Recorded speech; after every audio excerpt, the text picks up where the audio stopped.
श्री स्वामी समर्थ। आज मार्गशीर्ष महिन्यातली सफला एकादशी आहे आणि आज सोमवार आहे। तर सफला एकादशी हे व्रत जर तुम्ही केलं तर तुमच्या एखाद्या कार्यामध्ये तुम्हाला यश मिळत नसेल, अडचण येत असतील तर ते अडचणी अडथळे दूर करून त्याच्यामध्ये सफलता देणारं, यश देणारं व्रत म्हणजेच सफला एकादशी आहे। आणि हा मार्गशीर्ष महिना आहे की जो भगवान विष्णूंचा अत्यंत प्रिय महिना आहे आणि त्याच्यामध्ये आलेली ही सफला एकादशी आहे। तर आज तुम्ही भगवान विष्णूंची सेवा केली पाहिजे, विष्णूंची पूजा केली पाहिजे। तसेच विठ्ठल मंदिरात जाऊन तुम्ही कीर्तन भजन करू शकता, दानधर्म करू शकता की आज केलेल्या व्रताची फळं ही अत्यंत आहेत की ज्याच्यामुळे आपल्याला सफलता प्राप्त होते, कुटुंबामध्ये सुख समृद्धी लाभते, आपल्या काही मनोकामना असतील, एखाद्या गोष्टीमध्ये यश येत नसेल तर ती यश पूर्ण करू शकतो, मनोकामना पूर्ण करू शकते।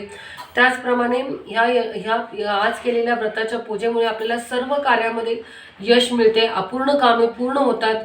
म्हणून आज तुम्ही विष्णू पूजा केली पाहिजे। तसेच आज भगवान विष्णूंना तुळस अर्पण केली जाते आणि आज तुम्ही उपवास केला तर त्याचं तुम्हाला 1000 वर्ष तप केल्याचं फळ तुम्हाला प्राप्त होते असे मानले जाते।